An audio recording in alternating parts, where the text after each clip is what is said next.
I want us to close this chapter of limits and just give a summary on what we have done. And then after that, we can say that we put the limits aside and then we can focus on other topics that are actually of high interest.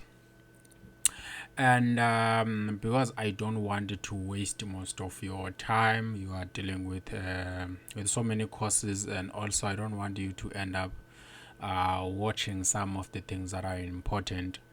In this particular lesson, what we'll actually focus more on is just gonna be the summary, the combination. If let's say in general, I want you to evaluate this given limit, what do you do, and what you have to avoid, and what is important, and what you need to start with.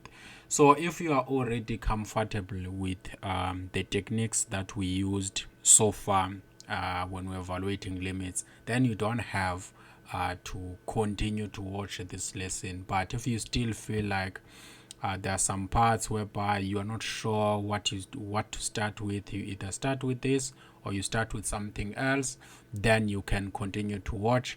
As I've said, these lessons are not based on saying, hey, I want so many people to subscribe or want so many people to watch so that I have number of views. It's all about you getting the content that you need. So if you feel for this one that you're fine, then you don't have to continue with the summary of the limits. But I wanted to give a summary of these limits so that we can move on other topics. And the main reason is that you will be writing on the 12th of May. So I want to make sure that at least a week, you always get that time. We finish at least the syllabus up until we are some, let's say maybe by what I'm gonna do, I'm gonna say by Sunday, this coming Sunday. I want to make sure that by that time I'm done with the syllabus that needs to be covered before your test 2. So that is why I'm trying to make sure that even though there are so many things that we have covered, every time we get a chance, we take a little bit of summary. So what is important here is this. Suppose I am saying to you, evaluate this limit, just in general. So this one is a function.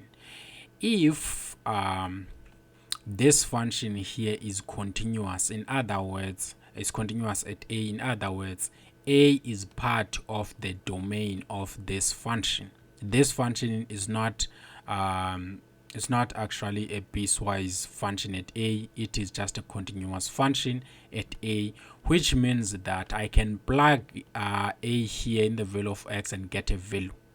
So how do I evaluate a limit when that happens? So I'm going to use a blue here to say what I'm saying. If h of a, otherwise I'm taking this a and I'm plugging it there, I actually get a number. Let's say that number is equal to L. Then the limit as x approaches a of h of x is just equal to that number. That is why we always first plug in to see what is happening, so that you can see that that's just gonna be your limit. If you're plugging in and you get a number, you are not getting anything like a number over 0 or a 0 over 0 or infinity over infinity. You're just getting a number. That's when you can actually say that this one is going to be just your limit. The second thing here is this. If let's say when I am actually plugging h of plugging a in this function here, I am either getting a 0 over 0 or I am getting h of a equal to infinity over infinity. So if I'm getting this or that, remember that this a can be a number. I'm referring to it as a number, or it can be either plus or minus infinity. It doesn't matter. So as long as I'm plugging in here, I'm getting infinite over infinite or 0 over 0.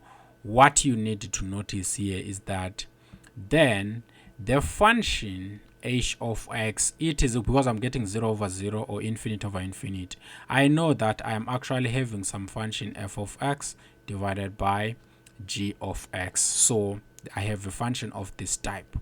What this simply mean, when you are having this case, what you use L'Hopital's rule. In other words, the limit as x approaches a of h of x is going to be the same as the limit as x approaches a of f of x divided by g of x. And of course, I'm just still rewriting this because once you're having 0 over 0, then you have a function in the numerator and denominator. So whatever this h is, it must be having a numerator and the denominator.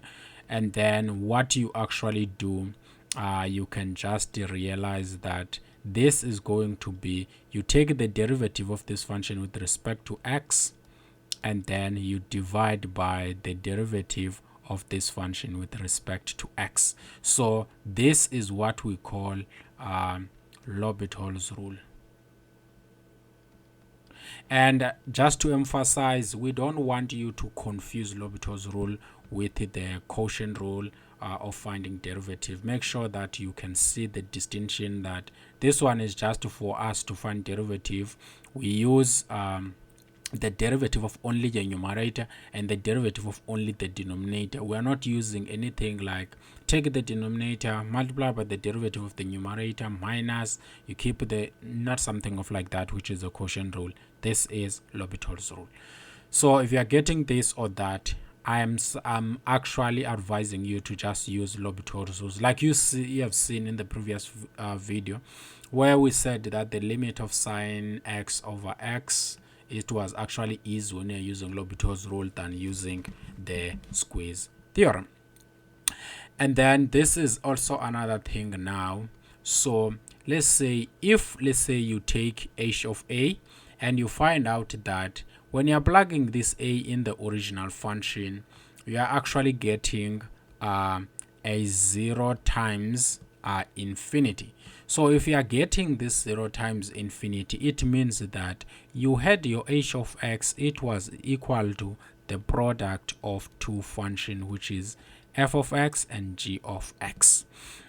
In that case, what is important here is that you need to convert this function. In other words, you need to rewrite this function in such a way that you end up getting a 0 over 0 or infinite over infinite, so that you can use L'Hopital's rule like this. So that is what is important here. So if, let's say, you want to convert this function, you want to convert it to a 0 over 0. So your h of x is actually going to be the same as to 0 over, if you want to convert it to 0 over 0.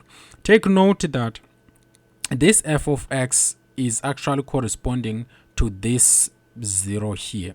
So what you do here, if you want a 0 over 0, keep this function h of x, f of x as it is, and then you divide by 1 over g of x. Take note of this because this one here was infinity, so 1 over infinity is going to be a 0, and 1 over 0 is going to be infinity again. So you change this function to be of that type. Another way you can actually do here, you can also change this function to be equal to, keep this as it is, g of x. This one here is when you are converting to 0 over 0, and then this one here is when you are converting to infinite over infinite. So you keep this one, which has already have an infinity, and then you convert this function, which is this one, to something of infinity. So you end up having 1 over f of x. So that is what is important here, so that you can end up with g of x, and then you divide this by f of x raised to minus 1, and then you can take the derivative of this and then take the derivative of this, and then it will be easy for you. So what I'm trying to say here, even here, let me remove this, remove that. And of course here you can see that this is going to be nice f of x, and then in the denominator we end up having g of x raised to minus 1. What is important now is that this one here is written in this form here, infinity over infinity, and this one here is written in the form of 0 over 0. Then once you have this or that, you can see that you can just directly apply L'Hopital's rule. Take the derivative of the numerator, take the derivative of the denominator, and then take the limit. If you are still getting a 0 over 0 or infinity over infinity, you take the derivative again, but otherwise you should be able to evaluate that limit. So when you're having this indeterminate form, you know what to do. You need to convert it to something of this type or that type, and then you use L'Hopital's rule. That is what is important.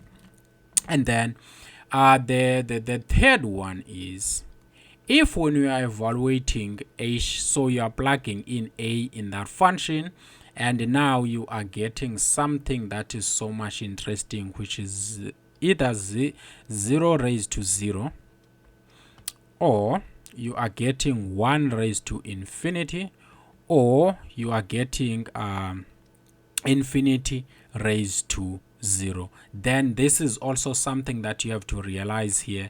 You have to realize that actually your h of x is equal to, because you have 0, so there is a function that when you're plugging in you're getting a 0, so you end up getting some function f of x, and this function here is raised to some other function which is g of x, because this function is the one that is going to 0, and this one is the one that is going to 0 when you're actually plugging in a, or this one is the one that is going to 1, and then this one is going to infinity, or this one is going to infinity, and this one is going to a 0. So you can see that your function is of this type here.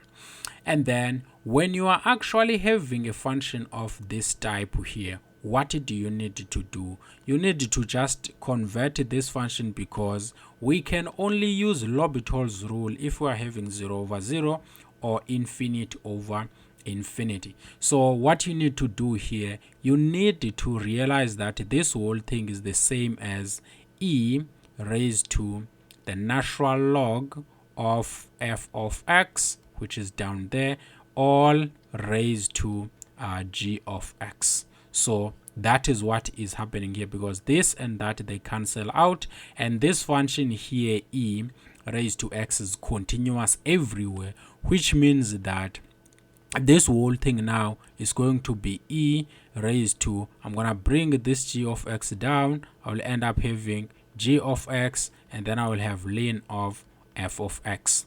Now I want us to analyze something here so that we can see.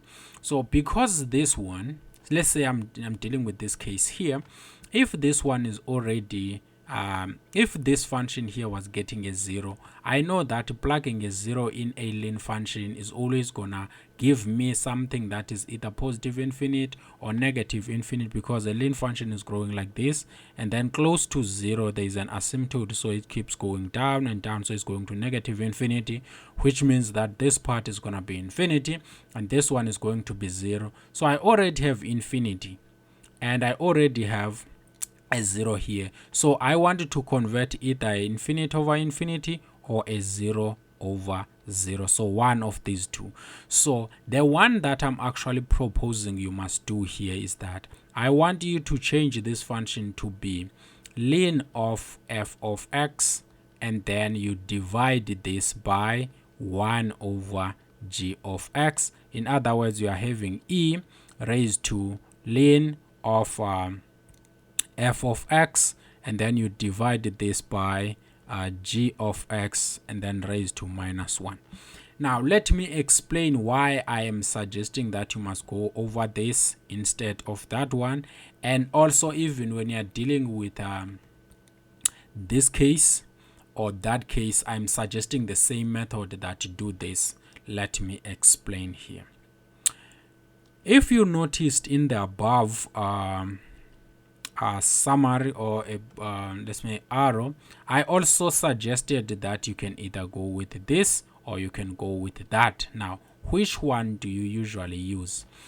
If you notice that when I'm taking the derivative of this function here is going to be very hard, I'm going to use chain rule more than 3 times or more than 2 times. And if I either use this, I'm not going to face hardships. You choose this. But if you feel like this one is easy compared to this one, you choose that. You always assess which one is going to make your life easier when you're taking a derivative. And if you look in here, I have ln, a natural log, and I will need to take the derivative of this. And now if it is in the denominator, I will have to take the derivative of a power function and then take the derivative of this ln function and then multiply by the derivative of what is inside. So I'm already seeing 3 chain rules here with ln, but now I only see 2 chain rules here. So it is better to always place this one down there compared to this one in most cases. That is why I am actually choosing to take this one in the denominator, not this one, and end up going to 0 over 0. I rather have infinite over infinite if I am actually dealing with a 0 here. I know that this one, in most cases, it end up becoming negative infinity, but when I'm talking about infinite, I'm not only talking about infinite over infinite, I am also talking about negative infinite over infinite, or I'm talking about infinite divided by negative. Is still the same thing in limit sense. Even when I'm talking about when do you use L'Hopital's rule, even if you have a positive negative infinite here and then have a positive here, you can still use L'Hopital's rule. Even if you have a negative down here and here you have a positive, you can still use L'Hopital's rule. So when I'm talking about this infinite, I'm just talking about something associated with infinity. And then you can see that now the limit as x approaches a of h of x, in this case it is going to be the same as e raised to the limit as x approaches a of this ln of f of x, and then divided by this g of x raised to minus 1. And then of course you can start to use your L'Hopital's rule on this thing, not without this e, and you have your limit as x approaches a of d dx of this ln of f of x, and then you divide this whole thing by the derivative with respect to x of this 1 over g of x, or simply put g of x, and then I have that minus 1 there. So that is why you do this, because this function is continuous everywhere. So instead of taking the limit down here or here, you can just take the limit in the exponent of this e, and then you evaluate and you get your answer. That is what you do when it comes to this one, that one, or any of these three. And then if, let's say, when you are plugging in, so you have h of a, you actually end up getting infinite minus infinite. This is actually the problem that needs to be avoided at all cost, because this one is one of the hardest things to deal with. If you checked number J in lecture in the previous lecture, I think it is lecture 41, you'll find out that this one was actually one of the things that I was trying to illustrate there, to say that actually this is actually going to mess up with your head. You have to make sure that you're good with simplification and factorization, and you can spot some functions, because this thing is actually saying now you have your h of x, which is equal to some f of x minus g of x.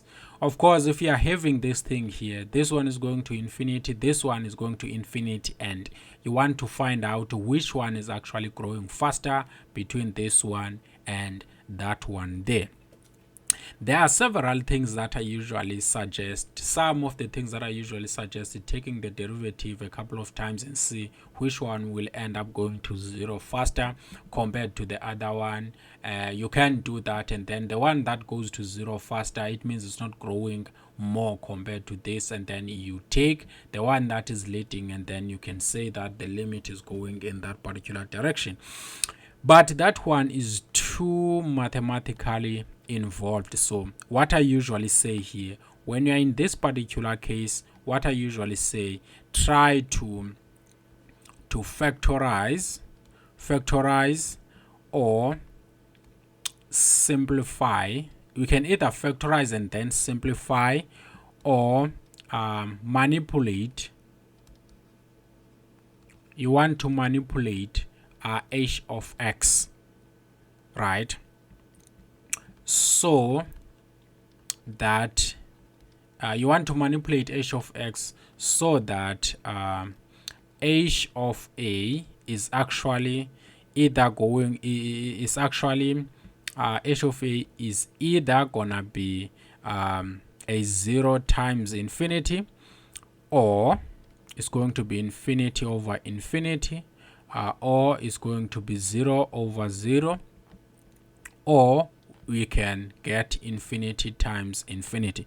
Why am I saying these things? Sometimes when you are factorizing here, you either gonna end up landing to this, and I usually like this because it's easy to get from here to this, or from here to this when you're factorizing. So try and factorize or simplify or manipulate this function so that you are getting this or that, and then after that you can actually use L'Hopital's rule. So if you are changing this to this, and then after that you have to convert this to either that or that, or when you are converting up to this, you know that infinity times infinity is just infinity, so you will be cool here. To give you an example, let's say you had this one minus x. Of course, this one is going to infinity, and this one is also going to infinity. So you wanted to see what will be the limit as x, let's say, is approaching infinity. So when you are having this function of this type, what you need to do, you want to convert it to that or that or this or that. So if you look into these two functions, I can take the first derivative and the second derivative. So when I'm taking the second derivative, this one will end up becoming this one will end up still having an x, and then this one will go to 0, which means this one is actually increasing faster compared to this. So by plugging infinity here, I will get infinity times infinity, which is infinity, times infinity, which is infinity. So this limit here is actually going to infinity if you are using what I'm saying, that testing which one is growing faster between this using the derivatives. But if that one is not actually your strong point, or what you need to do, you just need to x equal to infinite. You just need to manipulate this so that you are getting this or that or that or that. So you first factorize this whole thing and say I have a common factor of x, and then after that I end up getting if I take one x here, I will get x squared, and then what will remain is going to be a 1 there. And of course, if you continue to factorize here, you will actually end up with x times, this is a perfect square, so it's going to be x plus 1, and then here you will end up having x minus 1. And if this one is going to infinity, now I end up having infinity times infinity plus 1 times infinity minus 1, and of course infinity is just infinity, and then this one, adding 1 infinity, you're still gonna get infinity, and then here you will end up still separating a 1 is not gonna change anything, you're still gonna get infinity, and infinity times infinity is infinity, infinity times infinity is going to be an infinity. So you can factorize to end up getting these things here, which is what I'm saying here. So that's the meaning of what I'm saying, that manipulate this equation. I cannot generalize this point because there are so many different scenarios that can come out of this. And of course, when I'm tired, I can usually try and give you some 2 hints, but I know that it's not really easy to actually give you a generalization of what to do here. Some people usually say this. Even myself at times, I can tell you that when you are having this h of x equal to f of x minus g of x, I sometimes end up saying that this is the same as 1 minus g of x divided by f of x, and then divided by 1 over f of x. So this one is true, but in most cases you'll find out that if this one is going to infinity, this is gonna go infinity, and this is gonna go to infinity, and then this one over here will end up still maybe getting something else, and it's not actually simplifying. In most cases, this one does not usually simplify your problem, but it can be used. I've never used it and saw it simplifying because I always try to avoid this for some reasons. Every time I'm trying to use this, I usually find out that it's difficult for me to deal with it either way, so I end up not using it at all. But I want you to know that it is something that is there. So when it comes to this, you have to change to this and that and that. That is a summary. And then the second thing now that we wanted to do, suppose that you are getting a 0 over 0, right? So when you're taking a 0 over 0, which I said use L'Hopital's rule. Suppose that if you have h of a, you are getting a 0 over 0, right? But none of the above is working, right? So you have nothing that is working out of the above. You can't use L'Hopital's rule. This is actually what you wanted to do. You can do factorize. So I can say that factorize h of x and cancel out the common factor. If you can't factorize and cancel out the common factor, still having a 0 over 0, you can either rationalize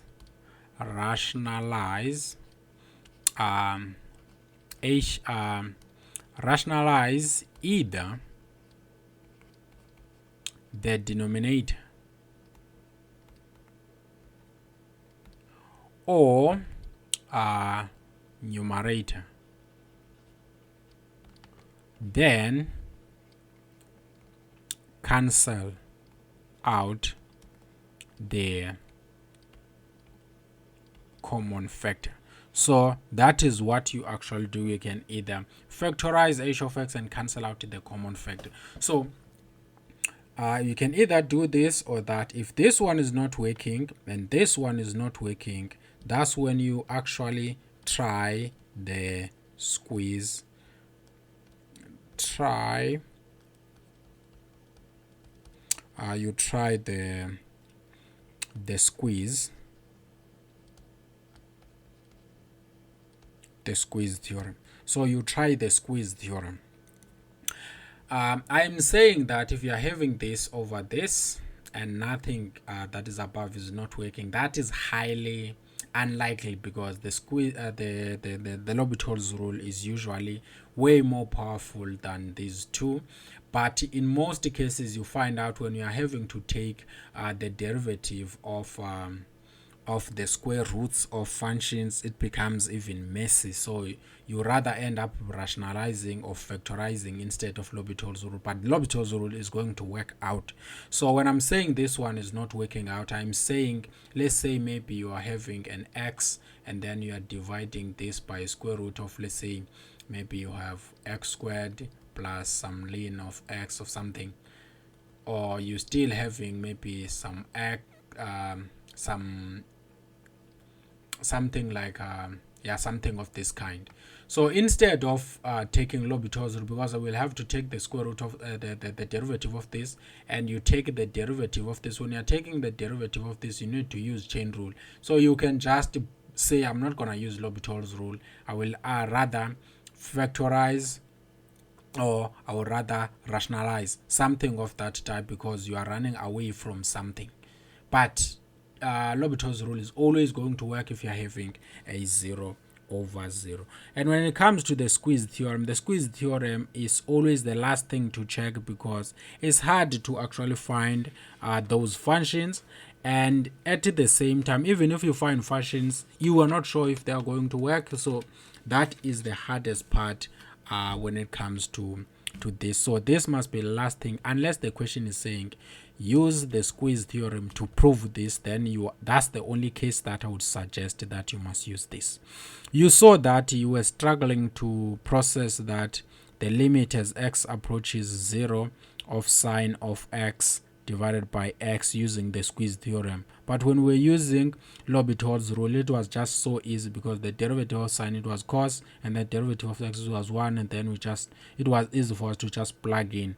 So always try with the L'Hopital's rule, and then if you see that you will struggle finding the derivative, try these two methods.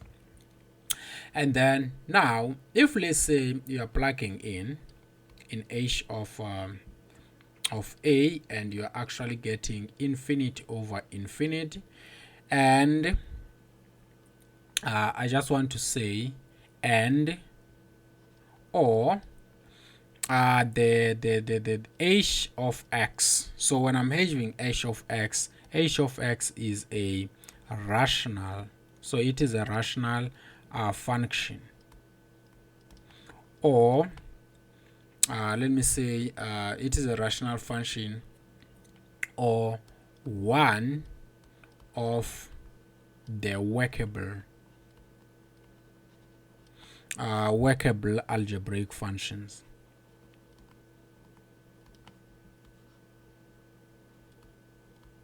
One of the workable algebraic functions, and none of the above is working. None of the above is working. So nothing is working. But still, I highly doubt that it's highly unlikely that L'Hopital's rule cannot work in this case. It is actually going to work. So if that cannot happen, so what you actually do is this. You just have to actually factor out the highest power of the denominator in both the numerator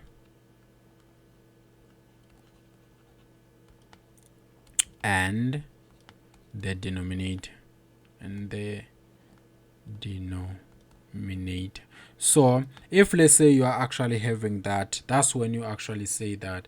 Remember when we're saying that if you want to find the limit as x approaches infinity of x, let's say I had x squared, let's say I had 2x and then I had plus 1, and then I divided this by 3x squared and then plus 5. We said that to solve this whole thing here, you can see that if I'm plugging in infinite when we're dealing with rational functions, or infinite value limits when we're still starting, we started with this. We said that the first thing that you need to do, you just have to factorize, and then after that, what is the highest power in the denominator? That's an x squared. You don't check the numerator, you only check the denominator. So you factor out that x squared, and when I'm factoring out x squared, I'll be left with 3 plus 5, because I have to divide this 5 by x squared. When I'm dividing 3x squared, I get 3. Now I divide the 5, so I'll end up having 5 divided by x squared. And then I factor the x squared in the numerator, and then I divide x squared divided by x squared is going to be just a 1. And then I have plus, and then I have 2x divided by x squared is going to be 2 divided by 1x. And then I have a 1 divided by x squared there, and this one and that one cancelled out, and then you ended up having something of this kind here, the limit as x approaches infinity, and then in the numerator I had 1 plus 2 over x, and then I ended up having 1 over x squared, and then here I end up having 3 plus 5 over x squared. And then after that, we actually ended up saying that, okay, in this particular case here, you actually end up saying that, okay, I will end up having 1. I am plugging in, so you drop the limit, and then end up having 2 divided by infinity plus 1 divided by infinite squared divided by 3 plus 5 divided by infinite squared. Of course, if you look here, this is just the same as infinite times infinity, and infinity times infinity is just the same as just infinity. And then the same thing here is going to be the same because it's infinite times infinite, which is infinite. And then 2 divided by a very big number, this will go to 0, and this one will go to 0, and this one will go to 0, and then you will end up having something very interesting as 1 over 3. That is why this limit is getting to that. And if you were to decide to use L'Hopital's rule, you are going to take the derivative of this, take the derivative of that, and then we'll end up having the limit as x approaches infinity. The derivative of this whole thing with respect to x is going to be 2x plus 2, because this is going to be 0. Derivative of this is 2. And then in the denominator, we will end up having 6x. That is what is going to happen here. We will end up having 6x, and of course you can take the derivative again, because if I'm plugging infinity here, this is going to be 2 times infinity, which is infinity, plus 2 is going to be infinity. And then if I'm plugging infinity here, 6 times infinity is going to be infinity, so I can still use L'Hopital's rule and take the derivative of this and end up having the derivative of this is going to be 2, derivative of this is 0, derivative of this is going to be 6, and then that's it. And then of course this is going to be the limit as x approaches infinity, and then 2 over 6 is the same as, how many 2's here are 1, how many 2's here there are 3, and the limit of a constant is always going to be that constant. That is why I'm saying I highly doubt that L'Hopital's rule cannot be used. But if you find out that dealing with the derivative is hard, in most cases it is hard than working in this particular fashion, so factor out something if that can be done. And then now, if let's say you are actually having, if you are plugging in a, so you have h of a, and now you are getting a number, so you are getting a number over a 0. You know what you need to do in this case. There is only one way here. You draw the Cartesian plane. That's what you do here. You draw the Cartesian plane. Your Cartesian plane always like this. These are y-axis. Of course, it's not looking that good, but that's what you do. This is x. And then the second step that you do here, you draw the vertical asymptote. Draw the vertical asymptote at x is equal to a. So if a is somewhere here, so you draw that vertical asymptote at x is equal to a here. And then after you have done that, of course, you pick a value very, very close to x is equal to a on the left. So you go here and then you look a value that is so close to a here, and then once you pick that value on the left of a, then plug it in h of x and check the output. So if the output, so you take that value and then you plug it in h of x, then after plugging it in, you can either get a positive number or a negative number. I am not really interested on the exact value. If the output is positive, so as long as it is positive, then the limit as x approaches a of h of x is going to be positive infinity. If the output is negative, then the limit as x approaches a of h of x is going to be equal to negative infinity. Remember that we're only taking a value that is on the left of a. On the left we place a negative here, on the left we place a negative there. And then after we have done that, you do the same thing here, right? You pick the value on the right of x is equal to a. So now we are done picking this. So we pick a value here on the right, and then we plug it on h of x. Pick this value on the right of this, and on the right of this, and the value must be so close to a, right? Then you plug it in h of x and observe. This is not observe. And then observe the sign, right? So if the output is positive, then the limit as x approaches a on the right of h of x is equal to positive infinity. If the output is negative, then the limit as x approaches a on the right of h of x is equal to negative infinity, right?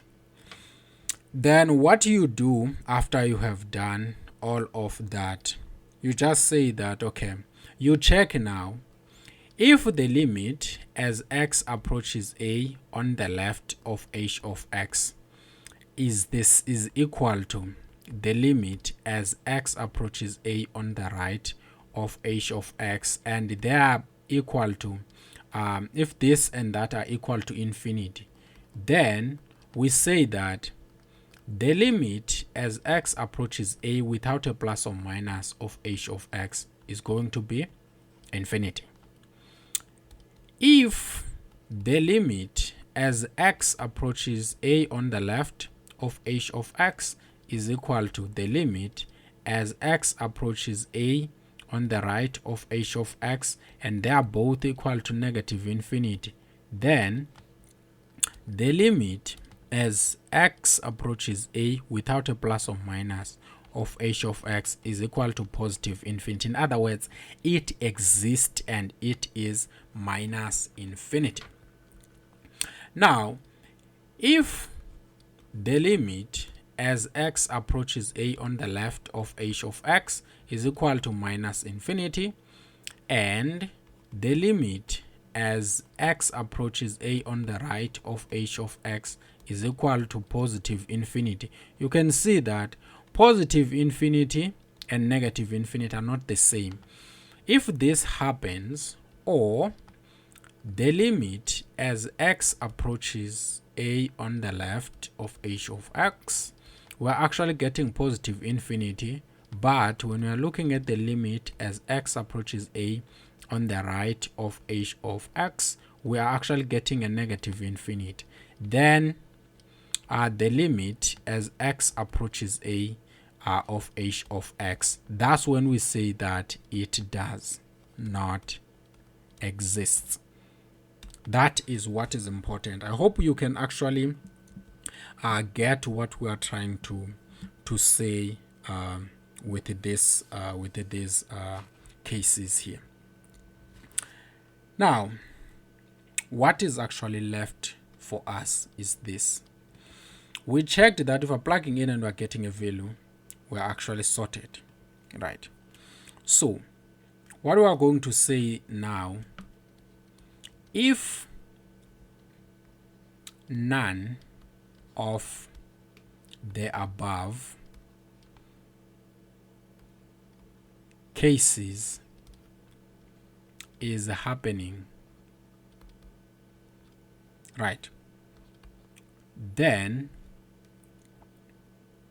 this is what you need to do now. If you are not getting a 0 over 0, you are not getting a number, you're not getting a 0 over 0, you're not getting infinite over infinite, you're not getting 0 times infinite, you're not getting infinite minus infinite, you're also not getting a number over 0, you're not, all these cases you are not getting any of the above cases, then what you need to do here, try rules for limits. Try and use the 9 rules for limits, the ones that we actually did. There is a lesson on that. You can try these rules for limits, and if these rules for limits are not working, then the last thing that you need to try is the squeeze theorem. The squeeze theorem, and the squeeze theorem is all saying to you that if you are looking for the limit of h of x, you need to find two functions f of x such that h of x is in between, and then you have your g of x here. If this is always happening, and you know that the limit as x approaches a of f of x is equal to the limit as x approaches a of g of x equal to some value L, you know that then the limit as x approaches a of h of x must also be equal to L, because this one is always in between these two functions and they have the same limit. And the hardest thing, of course, you know, that is finding these functions. That's the hardest part that there is. But either way, when you don't have a choice, these are the last, this is your last hope, or your last end of the road. Now I just have some 4 examples here that I wish we can try. So let's say we have these examples to see if we understood what we were actually doing here. These examples, we're just saying we have a question here which says evaluate the following limits. I've just randomized these examples so that you can see what you have to do every now and then. You have the limit as x approaches 0 on the right of x times the limit as x times ln of x, and then the second one is saying that we want to evaluate the limit as x approaches 0 on the right of x cubed plus a natural log of x, and then you divide this whole thing by x squared plus e raised to x. So that's what we were trying to do here, e raised to x. And then the third one here is going to be the limit as x approaches infinity of I have x plus 1 all over x minus 1, and then all raised to x. This problem we did it in our previous lecture number 41, but I'm just gonna repeat it because I can see that I was too fast there and I was not explaining everything that I'm actually doing. And then we have d here, which is the limit as x approaches infinity, and then we have x divided by x minus 2 all raised to x.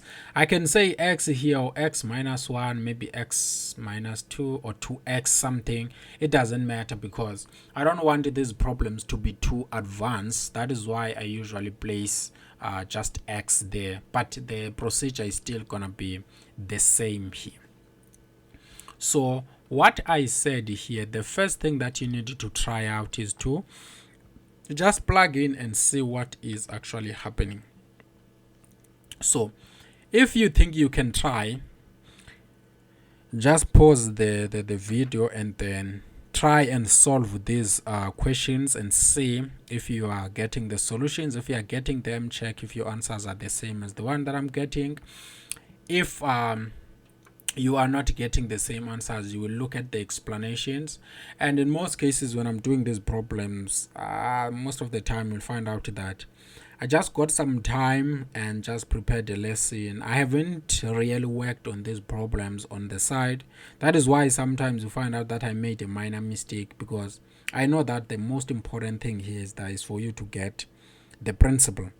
But if you get the principle and you can actually try and solve these problems, you don't have to look at everything. You can just skip to the solution and see if your solution is the same as what we are getting. If it's the same, move on to the next problem. You don't want to end up wasting your time.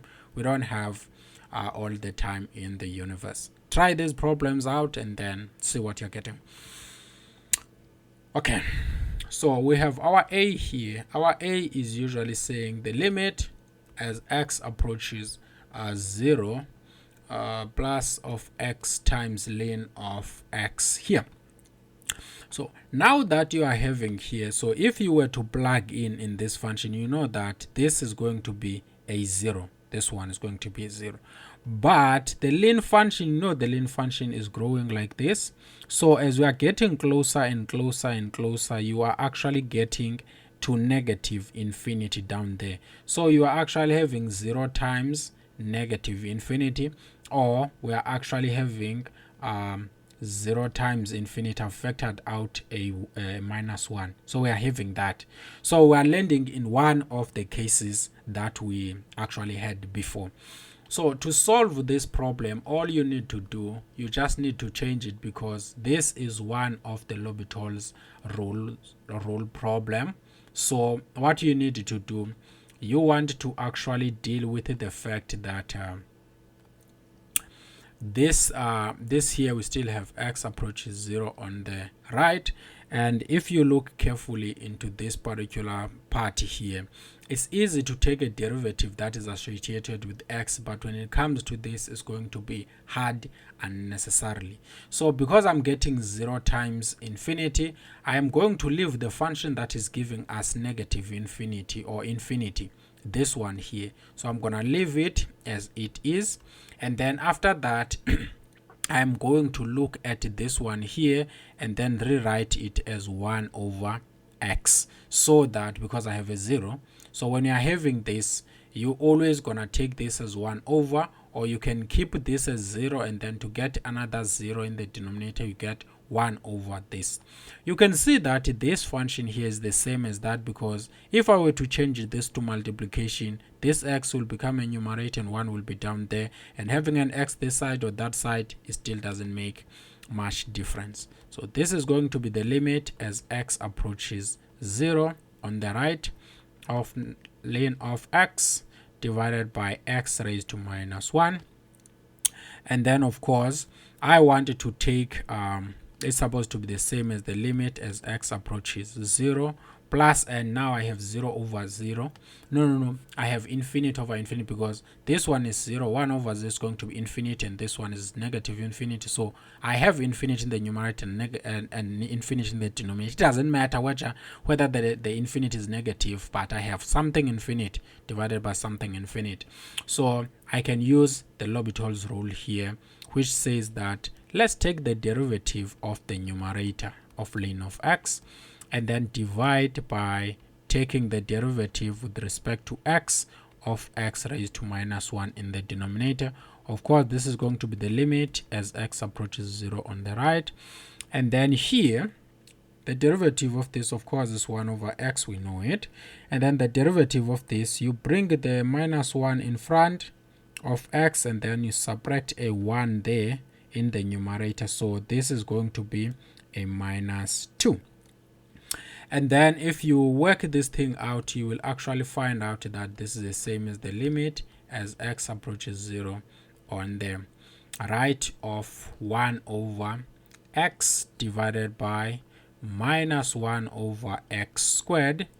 This one is negative, which means it's in the denominator. So this is going to be the limit as x approaches 0 on the right of 1 over x. I'm going to change this big division into multiplication. When I'm doing that, numerator becomes denominator and denominator becomes a numerator. So I'll end up having x squared there, and then divide by minus 1 there. And then if you look carefully into this, one of these will be gone and it will be cancelled with that. So we are actually having the limit as x approaches 0 on the right of x divided by minus 1, which is just simple minus x. So that is what is happening now. And then after that, when I'm plugging in here, I'm actually plugging in here 0. I can just see that I have minus 0, which is just the same as just 0.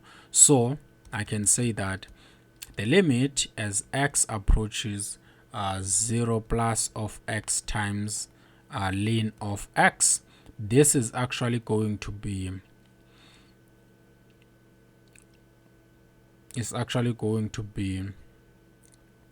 0. That's what is important here.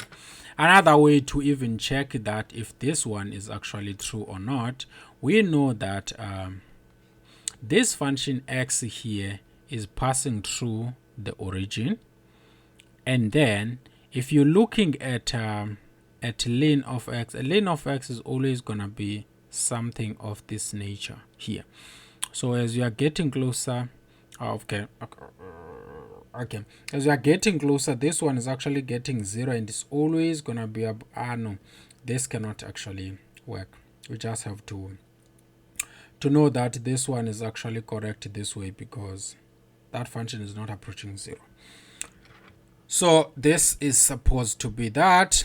And of course, the only thing that you have to know is that, are you actually getting infinity over infinity? Because that's the only thing that we're actually having, or 0 over infinity. So we're having this nice thing. Let's go to number B. Number B was saying, I want you to evaluate the limit as x approaches 0 on the right of x cube plus ln of x, and then you divide this whole thing by x squared, and then plus e to the power x. So the first thing that you usually do here, we usually first plug in and see what is basically happening here. So if I'm plugging in here 0, I will get 0 cube plus. And if I look at this function here, this function, as we are getting closer to 0, it is getting closer to 0, but it's going to negative infinity down there. So this function here, you can see that it is actually going to negative infinity. And then if you actually look at this particular function here, this part here, is actually getting to 0 squared and then plus here.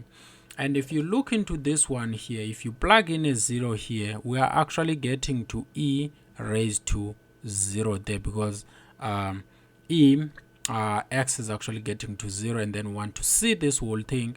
So here you will end up having 0 cube is just 0, 0 plus or minus is going to be minus, so we have 0 minus infinity divided by 0 plus e to the power 0 is just a 1, or simply we have negative infinity divided by 1, which is just the same as negative infinity.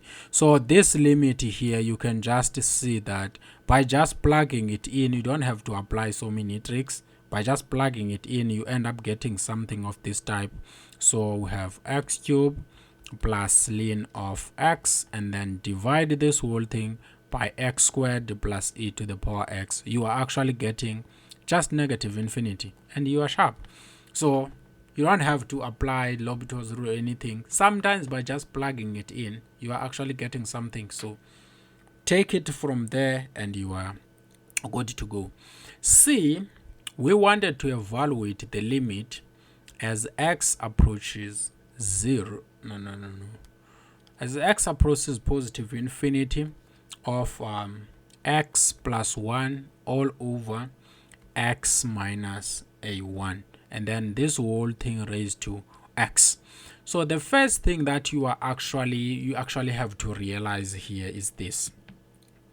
If I take this this infinity here and then I plug it here, I will end up getting infinity plus 1 divided by infinity minus 1, all raised to infinity. And if you look carefully inside here, infinity plus 1 is just infinity, and infinity minus 1 is just infinity. And then if you look into this whole thing, you are also getting infinity there. So this one and that one, you will find out actually that it's not falling in on any of the cases that we had above here, because the cases that we actually had above were very simple. Where am I now? Did I move too much?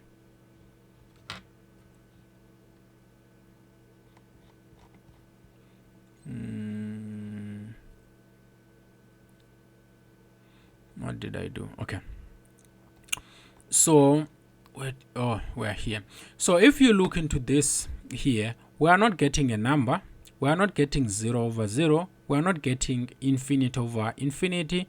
We are also not getting number times infinity, 0 times infinity. We are not getting any of that. We are not getting 0 raised to infinity. We are not getting 1 raised to infinity. We are not getting infinity raised to 0. And also we are not getting infinity minus infinity. We are not getting infinity times 0. We are not getting any of these things. And also we are not getting any of those things. So what do we do in such case? Do we move and use rules of limits? Rules of limits, when we're doing them, they did not include x going to infinity there. So what do we do? The first thing that we need to realize here is that we already have infinity up there. We just need to find out what is happening inside. That is what is important. So we wanted to find out what is happening inside so that we can fall in one of those cases that are actually above there, because anything else will actually say that we cannot solve this limit if it's actually not falling in any of those cases. So we wanted to manipulate this one so that first of all it falls in one of those cases, and then we will know what to do once we are falling in one of those cases. The problem is actually here, so we wanted to deal with this thing. So what we actually do here, if x approaches infinity, we wanted to manipulate this. Is either it's going to be 1, or it's going to be 0, or it's going to be infinity, or a constant. If that is possible, then we will be converting this to one of the things that we know. So what I want you to realize here is this. I want this whole thing to actually either have a constant over infinity or just a constant that is staying alone. So the first thing that we actually do here, you can realize that we are actually having x minus a 1. So I wanted to have x minus 1 in the numerator so that I can create a constant if possible. If we cannot create that constant, then we will try another method, because it's not always when you're dealing with limits that the first attempt is going to be correct. And if, let's say, the first attempt is not correct, it doesn't mean you are dumb. It just means that what you were trying to use is not working. That's what is important here. Don't be so hard on yourself that I don't get this thing. Try another method. So here I want to first introduce this. So I want to end up having x minus a 1. Now, from x minus 1, what is needed to end up getting x plus a 1? So I already have minus 1. So if I am adding a 1 there, and then I will end up having x plus 0. Because if, let's say, I'm adding x plus 1 here, minus 1 plus x is going to be just a 0. And here we have 1, not a 0. So I need to add another 1 there so that this one and that one cancels out. And then this one actually now will end up being that one. Or simply put, I'm just going to end up having here a plus 2, so that 2 minus 1 is going to give me this one, and I still have that x up there. And then after that, I want you to realize something here, that as x approaches infinity, what is going to happen inside here?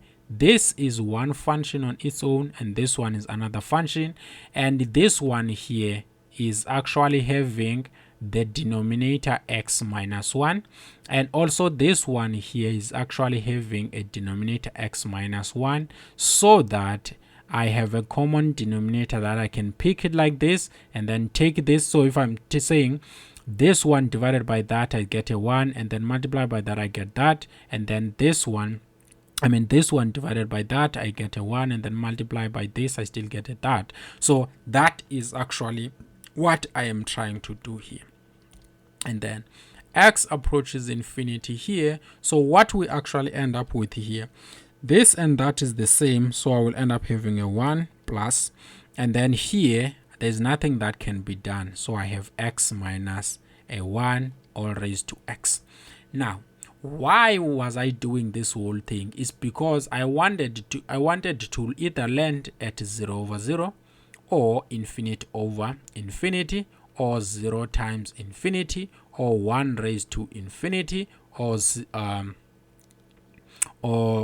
infinity raised to 0, or what is the next thing that is missing here? So in a nutshell, I wanted to land in one of these cases so that I can actually start working using the information that I've supplied above. But now this one was actually not landing us in any of these things, and now we had to force this piece here, because I do have things here that have an exponent infinity there, right, and also have 0 raised to 0. I do have an exponent here, I have a 1 there, which is also one of the things that is nice. So if I'm having that, then I will know what to do. So I needed to work in this thing that is inside there. Now that I have this nice thing here, I want you to realize something here. If I plug in infinity where there is x, I will end up getting 1 plus 2 divided by infinity minus 1 all raised to infinity. And then infinity minus 1, I'm subtracting one thing. 1 is so insignificant compared to infinity, so we'll end up having infinity. And then 2 divided by infinity, 2 is a constant. Even if it's a million, comparing million to an infinity is still million is just so small compared to infinity. So a constant divided by that, whether it's positive or negative, if I'm dividing by this infinite here, I will end up getting a 0. So this is going to be a 0, and 1 plus 0 is just gonna be a 1. And now we are actually landing in this case of 1 raised to infinity. So we are landing in this particular case there, and we know how to deal with that particular case. So how do we deal with that particular case? We just change this whole thing and introduce e and ln. So it's going to be the limit as x approaches infinity of e raised to, because there was no e here, so I have to add ln here to actually end up not introducing things that are not there and changing my equation here. So I will end up having the limit as x approaches infinity of e raised to ln, and then inside I will end up having 1 plus 2 over x minus 1 all raised to x. And then if you look carefully into this, I can always bring this x in front, so I will end up having the limit as x approaches infinity of e raised to x times ln of 1 plus 2 over x minus 1, right? And then because this function e to the power x is continuous, I can always jump the limit and take the limit there and evaluate. So that is what is nice about e. So I'll have e raised to the limit as x approaches infinity of x times ln of 1 plus 2 over x minus 1. So if you look into this one here, you know that when I'm plugging infinity here, because I no longer have to worry about this now, I only have to worry about this. If I'm plugging in here, I will end up getting infinity, and then if I'm plugging in here, I will end up getting infinity in the denominator. 2 divided by infinity is going to be 0, and then I'll end up having ln of 1, and we know that ln of 1 is 0, just for you to know, is 0. So I have infinity times a 0. So I can either change this so that I end up getting infinity over infinity, or I can change this part so I end up having 0 over infinity. 0 over 0. So this one here, if I change it, I will start to have issues with the chain rule. So I rather change this so that I end up with a 0 over 0. So this is going to be e raised to the limit as x approaches infinity of ln of 1 plus 2 over x minus 1, and then I divide this whole thing by 1 over x. So that is what I'm actually going to do. And now I have a 0 over 0 here, and I can apply L'Hopital's rule. Okay, let me leave it like this. This is x. And then after that, I can move down and say this is going to be e raised to the limit as x approaches infinity. And then when it comes to this, I'm going to change it to the limit of 1 plus 2 times x minus 1, because this one was in the denominator. So I'm going to place a minus 1 there to say that it was in the denominator. And then this one here, I'm going to change it to x raised to minus 1 to say that it was in the denominator. And then after that, I know that this one was 0 over 0, so I can apply L'Hopital's rule. So to apply L'Hopital's rule, I will end up having e raised to the limit as x approaches infinity. And then after that, I have to take the derivative with respect to x of this junk here, which is 1 plus 2. I have x minus 1. I have a minus 1 there. And then after that, I can divide with the derivative with respect to x of x raised to minus a 1. And what is nice about this whole thing here is that I know that e is not going anywhere and the limit is still there as x approaches infinity. When I'm taking the derivative of this, I know how to take the derivative of ln of x, because the derivative of ln of x is going to be 1 over x. But now, inside here, I have something else. So when I'm having something else here, I'm just going to let that something else to be u. This is going to be 1 plus 2. It's going to be 2 times x minus 1 raised to minus 1. And my y now is going to be ln of u. So I'm just going to replace this whole thing by u in ln. And then after that, I am looking for the derivative with respect to x of y. But my y here is in terms of u. So I'll have y with respect to u times du with respect to x. Of course, here I will have d dx, and my y is just ln d du. This is supposed to be u. My y is actually ln of u, and then I have d dx, and my u is just 1 plus 2 times x minus 1 raised to minus 1. Now let me proceed here. If you look into this, the derivative of this is going to be 1 over u, and then times this one here. I am going to say the derivative of 1 is going to be 0 plus 2 is always taken out, and then I wanted the derivative with respect to x of x minus 1 raised to minus 1 there. And then I wanted to first simplify before taking that derivative. So this one is going to be 1 over what was my u. My u is what was inside here. So it's going to be 1 plus 2 times x minus 1 raised to minus 1. And then I'm done. Now inside here I will have 2 times d dx of x minus 1. And then I have a minus 1 there. So that is what is happening. But now I have x minus 1 raised to that. I know how to take the derivative of x raised to minus 1. and I can just bring this one down. I have a minus x raised to minus 1 and end up having minus x raised to minus 2, or simply minus 1 over x squared. But now, instead of having an x here raised to minus 1, I'm actually having x minus 1. So because of that, what I'm going to do, I am letting what is sitting in the value of x to be u. Let u to be equal to x minus 1, and my y is going to be, I'm going to replace this by u raised to minus 1, and then I'm looking for the derivative of y with respect to x, but my y is in terms of u, so I'm going to say dy du times du dx, and of course in the value of still have a u, I will have u raised to minus 1 and then dx, and then in the value of u I will have x minus 1.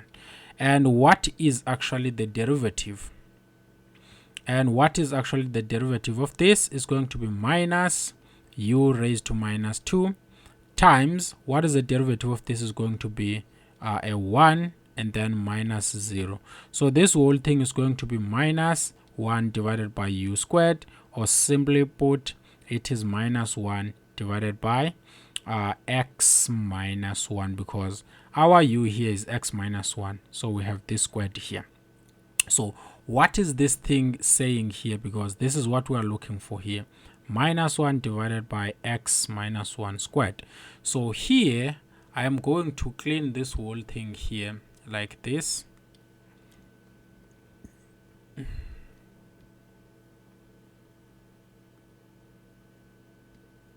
So when I'm cleaning this whole thing here, this is actually saying to us that this is supposed to be 1 divided by 1 plus 2 and x minus 1 raised to minus 1, and then inside here I will have 2 times, and then the derivative was actually, this derivative was actually minus 1 divided by x minus 1 all raised to 2.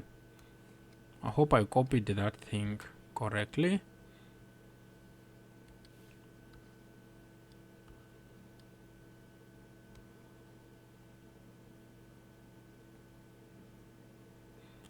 It was minus 1 divided by x minus 1 squared.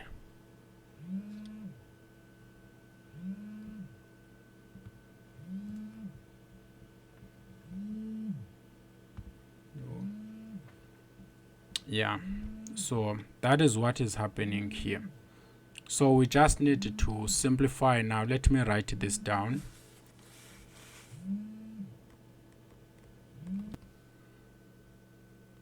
So we are having, let me first multiply this and that and that. Okay, let me deal with this part. This is going to be 1 plus, and then this is the same as 2 divided by x minus 1. We have a negative exponent, which means this part is actually in the denominator, and then this one here is going to be, this times that is going to be minus 2 divided by x minus 1, and then I'm gonna square it up. Of course, I'm still trying to simplify this and make sure that we get something that is actually written nicely. And then after that, we know that 1 is the same as x minus 1 over x minus 1. And then I have x minus 1, I have x minus 1, so the common denominator is going to be x minus 1. And then in the numerator, I'll end up having x minus 1 plus a 2. And then I have that big numerator, which was a 1. So we're dealing with this. And then I still have a multiplication here, which is minus 2 over x minus 1 all squared, which was coming from that. And then we can proceed here and say that what we are actually having here, this part here is going to be x minus 1 plus 2, so it's going to be x plus 1. So I'm just going to rewrite it here as x plus a 1.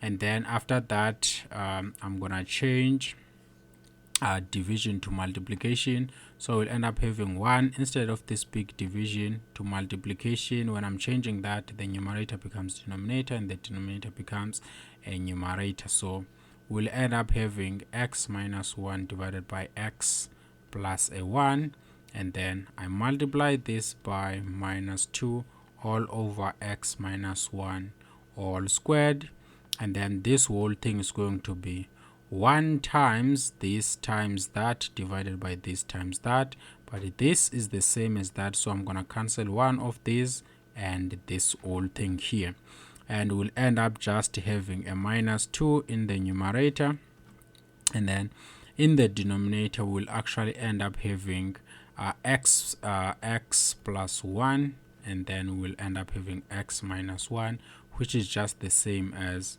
minus 2 divided by x squared minus 1. If you are expanding this, we'll end up having x times x is going to be x squared.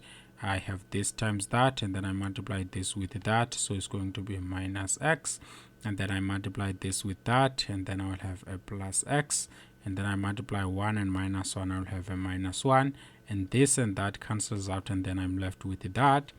And then of course, now that I have this at the end, I can start to go back. This is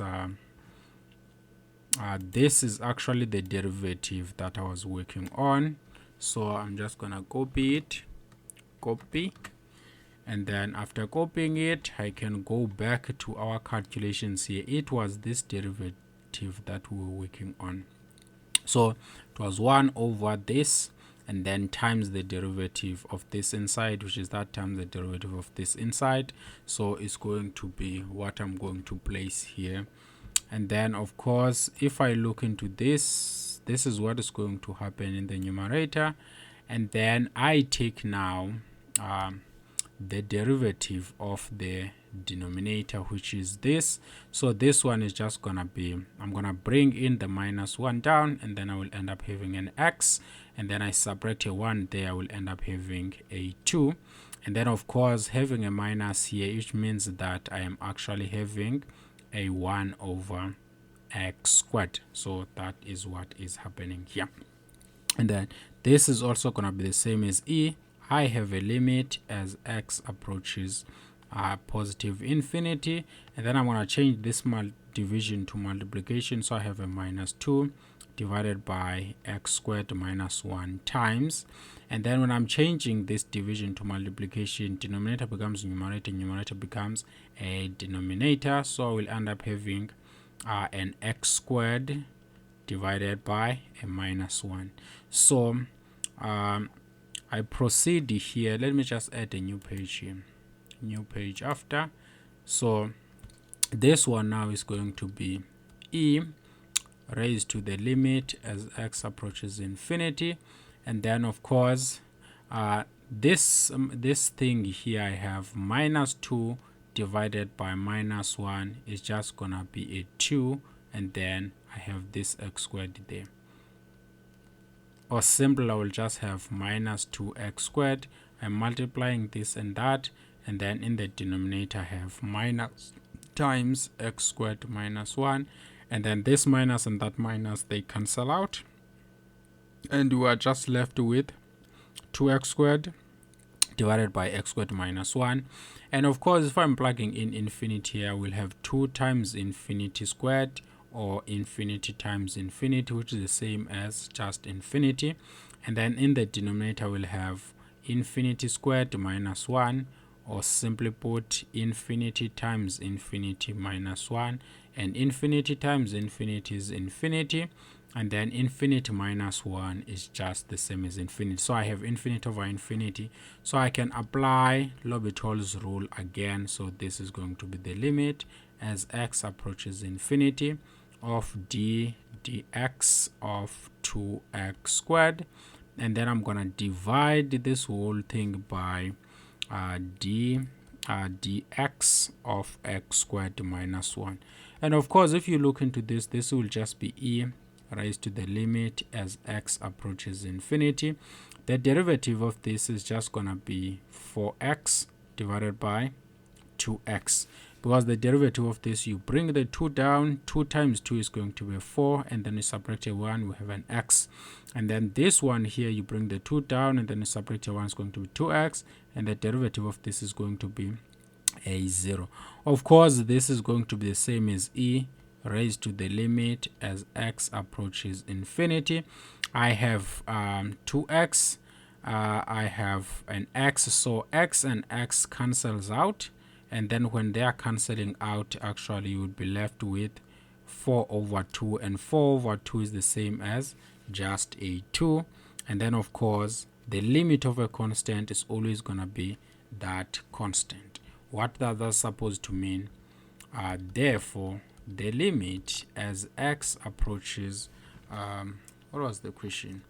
As x approaches infinity of x plus 1 over x minus 1 raised to x, this is the same as e raised to 2. That is what is important here.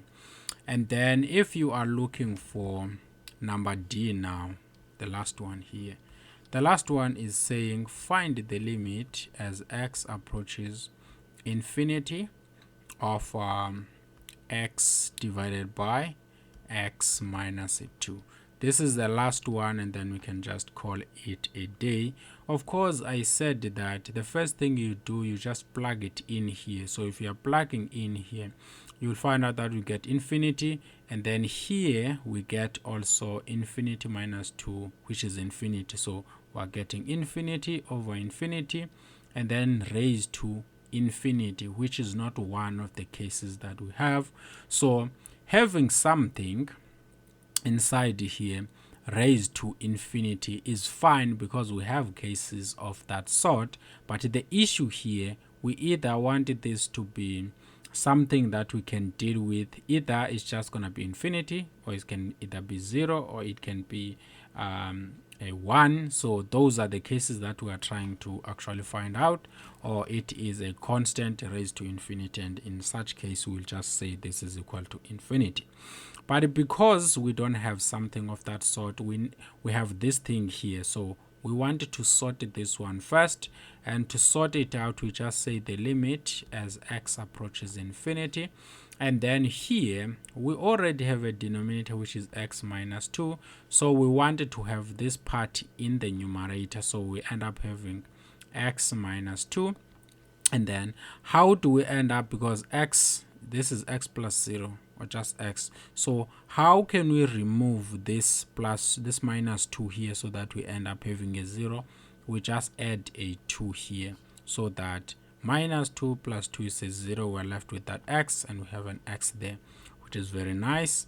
And then we say the limit as x approaches infinity, and then inside here you can see that we're actually having this one, we treat it as one function, so we have x minus 2 over x minus a 2, and then we have plus 2 divided by x minus a 2 all raised to x. And you can see now that this and that is the same, so we'll end up having the limit as x approaches infinity, and then this one is going to be 1 plus, and then we have 2 divided by x minus a 2 all raised to x there.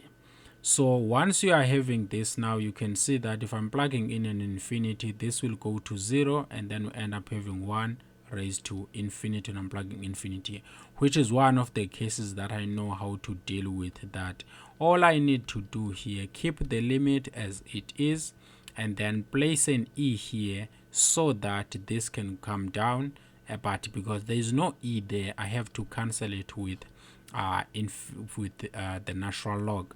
So whatever is inside here is what will be inside 1 plus 2 divided by x minus 2, and then I'm going to raise this to the power x, and then after raising this to the power x, I no longer need this. Let me just clear it up. It's going to make my life hard unnecessarily.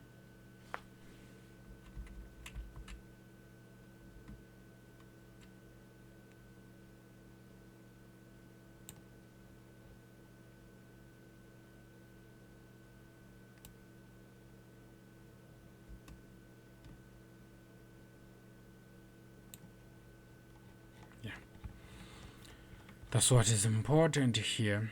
And then of course this one here is just gonna be the same as the limit as x approaches infinity of e. I bring this one down, so I will have x times the ln of 1 plus 2 over x minus a 2. And then of course this one here is still the same as just 2 times okay, let me write it as it is so that we can see it properly what is happening. And then because this function here is coming from this kind of a function, and this one we know that it is continuous everywhere. Because it's continuous everywhere, I can jump this limit and only take the exponent, so we'll end up having e raised to the limit as x approaches infinity, and then I will have x times natural log of 1 plus 2 over x minus a 2. Of course, you can see that if I'm plugging infinity, I will end up having infinity. If I'm plugging infinity, I will end up having ln of 1, and ln of 1 we know that that is a 0. So I have a 0, so I want to either end up with 0 over 0 or infinite over infinity. But now if I wanted to get infinite, I want to push this to the denominator, but now it will actually cause problems when I'm taking derivative.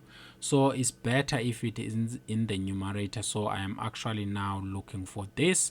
So I'm only gonna take this to the denominator. So I end up having an e raised to the limit as x approaches infinity of the natural log of 1 plus 2 over x minus a 2. And then this whole thing, I want to divide it by 1 over x, or simply put as x raised to minus 1. And then because this one we know that is 0, and this one is going to be 0. So what is important here is that I wanted to just make sure that I take the derivative the right way. So I have e raised to the limit as x approaches infinity, and then I have a line here to say that I'm looking for the derivative with respect to x. At this stage, I usually assume that you're supposed to be good with derivatives, but it's fine. We'll take it one step at a time, and then we take the derivative with respect to x here of x raised to minus 1. And if you look carefully into this, this is just gonna be e raised to the limit as x approaches infinity. And then here, what is the derivative of this? The derivative of this is going to be ln of something. So we're just gonna take 1 divided by what is inside ln. So it's going to be 1 plus 2 divided by x minus a 2, and then times the derivative of what is inside ln, which is going to be 1 plus 2 divided by x minus a 2, and then we divide this whole thing by what is the derivative in the denominator is going to be minus x, and then we subtract a 1 there, so we end up having a minus 2 there. And what is also important here, because I want to make sure that I'm a little bit faster, but at the same time I explain everything here. So you know that when you are taking the derivative of ln of x, this is just the same as 1 over x. So because here I have something that is sitting in the value of x, I treat it as u, so I end up having 1 over u, which is inside. So this is my u, so I have 1 over what is inside. And then after that, I wanted to take the derivative of u with respect to x. In other words, I'm taking the derivative of the inside. This is what is inside. And then after that, you can see that I will end up having e raised to the limit as x approaches infinity. And then for this one here, I will try and simplify here and simplify there, and also try and simplify there at the same time. So let me start here. I will have 1 divided. This part here, you know that it is the same as x minus 2 divided by x minus 2 because it was a 1. So here we'll end up having x minus 2 plus a 2 in the numerator, and the denominator is the same, so we're actually having x minus a 2. And of course, if you look carefully into this, x minus 2 plus a 2 is just same as just x, so we're actually having an x in the denominator there. And then we come to this one here, d dx, and then what is inside is 1 plus 2 times x minus 2 raised to minus 1, to say that this minus 1, it was in the denominator.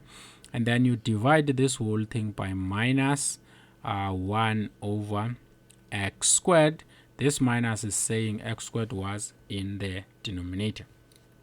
Take note that we did take the derivative here, so we don't have to take it again here. I'm simplifying at the same time, realizing what we're actually having. We still have an e, we have a limit as x approaches infinity. We are actually still having this nice line there, and then I am going to change this to multiplication, so I will end up having 1 times, and then what is in the denominator becomes the numerator, x minus 2 divided by x. So we interchange this when we're changing that into multiplication. Of course, 1 times anything is that anything, and then I multiply this by the derivative with respect to x of this whole thing here, which is 1 plus 2x minus 2 raised to minus 1 all over minus 1 over x squared. And then what is the derivative of this whole thing? The derivative of this whole thing, the derivative of this is going to be 0, and the derivative of this, we're actually going to end up working with it. So we'll end up having something that is so much of interest here. We're still going to have the limit as x approaches infinity, and then we have x minus 2 divided by x times what is inside. The derivative of this, we know that is going to be 0, and then we take the derivative of that. So when I'm taking the derivative, you can always pull this one out, so we'll have 2 times the derivative with respect to x of x minus 2 raised to minus 1. And then of course I can divide this whole thing by minus 1 over x squared. When we're going down, we'll end up having e, let me write it here, e raised to the limit as x approaches infinity, and then of course I still have x minus 2 over x. And then looking at what is happening inside here, you will realize that 0 doesn't mean anything, so I have to focus there. So I will end up having 2 times, and then what is going to be this derivative here? If this was x, I was going to end up having a minus 1, bring out the minus 1, and then I would end up having an x, and then I will end up having minus 1 minus 1. I would separate the exponent there. In other words, I will actually be ending up having a minus 2 there. But now I don't have an x, I have something that is sitting inside here. So what is that thing that is sitting inside? It is x minus a 2. Because we have x minus 2, I have to multiply by the derivative of what is sitting in the value of x, which is x minus a 2. So we're still gonna end up dividing 1 divided by x squared. Of course, this is going to be e raised to the limit as x approaches infinity, and then here we'll end up having x minus 2 all over x.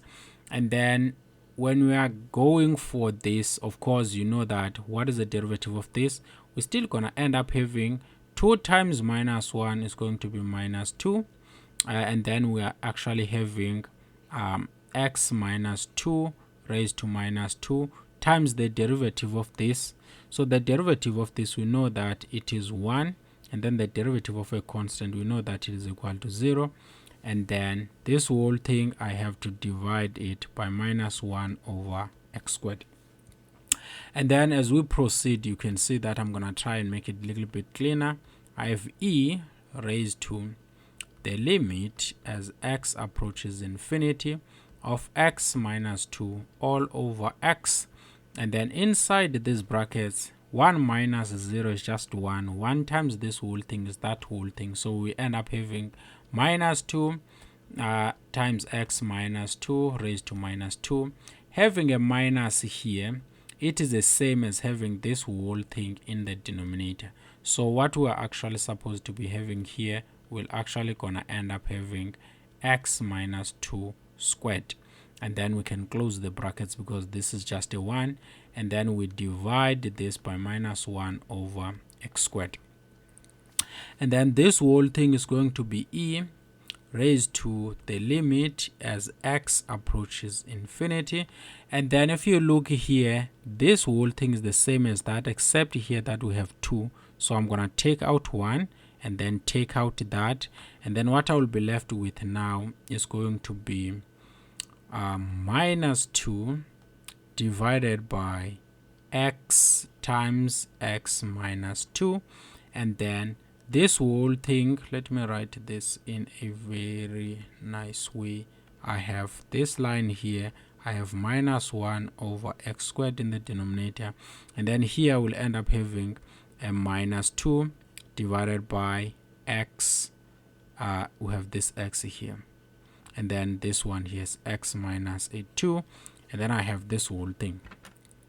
What I'm going to do, I'm going to change this division to multiplication. So we'll end up having e raised to the limit as x approaches infinity. And then this one is going to be a minus 2 divided by x times x minus 2.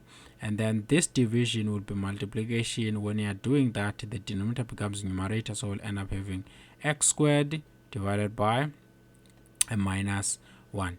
And then when that actually happens, it means that we will end up seeing we have an x squared. So one x is gone and this x is gone. And now you are left with e raised to the limit as x approaches infinity of minus 2 times x. So we end up having minus 2x divided by minus 1 times x minus 2. We have this minus 1 here. Minus and the minus, they cancel out, and you are left with the e raised to the limit as x approaches infinity of 2x divided by x minus a 2. And if you look into this, if I'm plugging in here infinity, I'll get 2 times infinity divided by 2 times infinity divided by infinity minus 2. And you know that 2 times infinity are still having infinity, and then a very big number minus 2, we cannot even see this 2 is going infinity over infinity. So we can use L'Hopital's rule one last time. So we'll end up having e and then raised to the limit as x approaches infinity of dx of 2x divided by dx of x minus a 2. And if you look carefully into this, we will have e, and then the derivative, we're still going to have the limit as x approaches infinity, and then we have the derivative of this going to be 2 divided by the derivative of this, which is 1. The derivative of a constant is going to be a 0. And now this is just going to be e raised to the limit as x approaches infinity of 2. 1 minus 0 is just going to be the same as just a 1, and then 2 divided by 1 is just a 2, and the limit of a constant is always going to be that constant. Therefore, the limit as x approaches infinity of x divided by x minus a 2, this whole thing raised to x is just the same as e to the power 2, which is actually saying, if you notice this is actually saying that this limit here is the same as the limit as x approaches infinity of x plus 1 over x minus a 1 raised to x, because this limit was also equal to e to the power 2. So actually this plus 0, so these numbers are actually not adding anything here, and also these numbers are actually not adding that much there. So that is what I'm actually seeing from these examples. I hope you understood how to deal with this, because these are 4 examples that I had, and hopefully they were not that much hard. Thank you.